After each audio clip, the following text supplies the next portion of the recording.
Cette semaine, au siège de la Cour pénale internationale à La Haye, le procès contre Thomas Lubanga Dilo s'est poursuivi avec les dépositions de deux témoins experts, le docteur Catherine Adams-Baum et le docteur Caroline Rey-Salmon. Le docteur Catherine Adams-Baum est radiologue, spécialisée en imagerie pédiatrique depuis 1989. Elle est également professeure d'université et experte auprès de juridictions françaises. En décembre 2007 et janvier 2008, le témoin a participé à la rédaction d'un rapport concernant des radiographies envoyées sous scellé par le bureau du procureur. Ces radios sont celles de témoins et victimes participant au procès, d'anciens enfants soldats qui auraient fait partie de l'Union des patriotes congolais. Le docteur Baum a expliqué qu'un enfant est en croissance jusqu'à atteindre ses 19 ans pour un sujet de sexe masculin et 17 pour un sujet de sexe féminin. Durant cette croissance, ces cartilages vont progressivement s'ossifier. Plus le sujet grandit, plus ces cartilages s'ossifient, plus ils apparaissent opaques sur les radios. Manoj Sachdeva, le substitut du procureur, a conduit l'interrogatoire. Avec la copie du cliché que vous avez, ainsi qu'avec le rapport, et sans mentionner le nom du sujet, pouvez-vous nous expliquer vos conclusions, s'il vous plaît? Donc, ce sujet avait des cartilages de croissance relativement larges au niveau de l'extrémité du cubitus ici et du radius ici. Et il avait également un cartilage de croissance qui se situait au niveau du premier métacarpien et également au niveau du cinquième métacarpien. Donc ceci nous plaçait dans l'atlas de Grelich et Pyle à l'évidence avant la fusion complète des cartilages de croissance et par comparaison aux différents âges, nous l'avons placé à 15 ans au maximum, à la date du cliché bien entendu. Sur 8 clichés abordés durant l'interrogatoire, le témoin a ainsi déclaré que 4 sujets avaient déjà terminé leur croissance, de sorte qu'il était difficile de déterminer leur âge.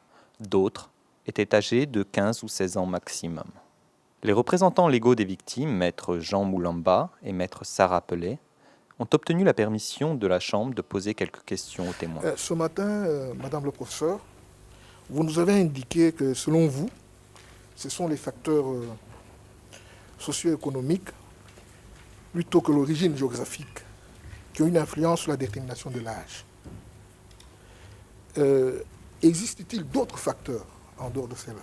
Si votre question porte sur des conditions normales, s'il y a des critères, des facteurs de maturation osseuse de sujets normaux, il y a essentiellement les conditions géographiques, éventuellement les conditions socio-économiques, ça c'est clairement établi, à cause de l'état nutritionnel, et ce sont les critères essentiels qui peuvent jouer sur la maturation osseuse. Le contre-interrogatoire entrepris par la défense a été conduit par maître Marc Dessalier, conseil de la défense de Thomas Lubanga Dilo. Est-ce que, pour être encore un peu plus spécifique sur la population qui a servi de base pour la construction de cet atlas, est-ce qu'il serait exact de dire qu'il a été établi de 1931 à 1942 à partir d'une population blanche, née aux États-Unis,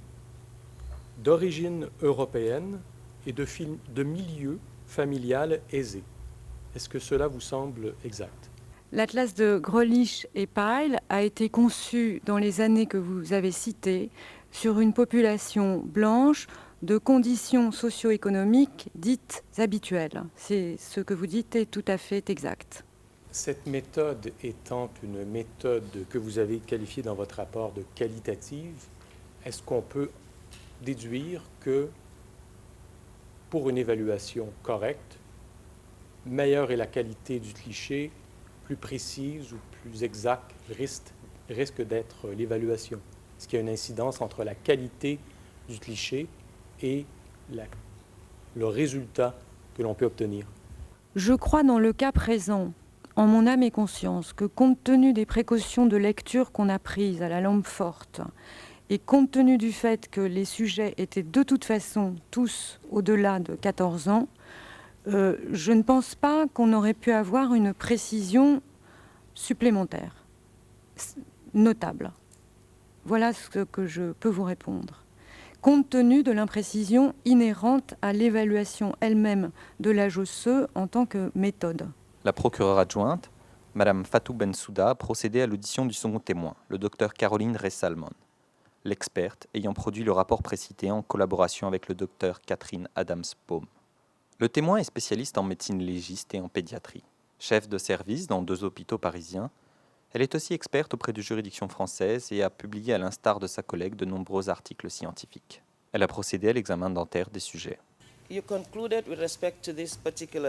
Nous voulons passer maintenant aux conclusions du docteur. Madame Bensouda, vous avez conclu donc au sujet de cette radiographie particulière sur cet individu que l'âge dentaire, selon votre estimation, était de 18 ans. Je voudrais que vous expliquiez comment vous êtes parvenu à cette conclusion. Les conclusions, je m'intéresse toujours à la 3e molaire inférieure, qui est la première à se développer, à maturer.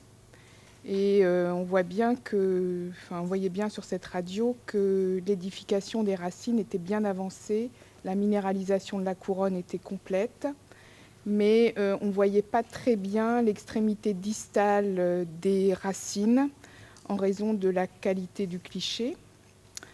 On voyait une 3e molaire supérieure dont les racines n'étaient pas totalement édifiées.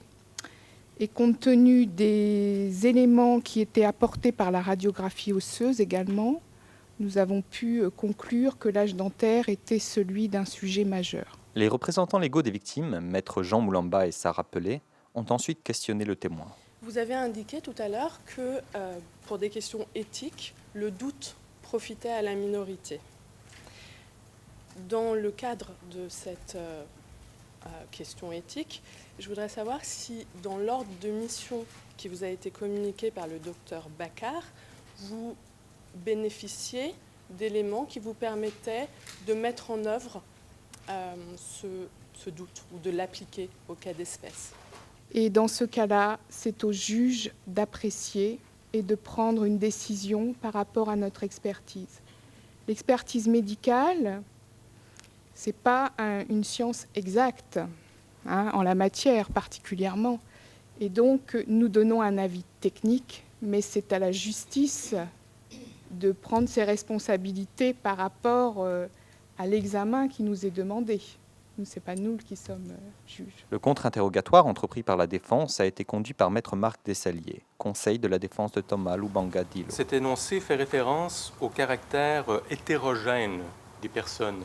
Est-ce qu'il est exact que pour certaines personnes, même adultes, la 3e molaire, qui est la dent qui a servi de base à votre évaluation de l'âge dentaire dans la présente affaire, pour certains adultes, cette dent n'apparaît pas ou peu, ou qu'il y a de très grandes variations, même chez les adultes?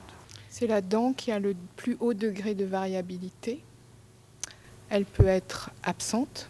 C'est ce qu'on appelle l'agénésie, et je crois qu'il y a un cas dans cette affaire où je n'ai pas bien vu la 3e molaire. Je me demandais s'il n'y avait pas une agénésie de cette dent.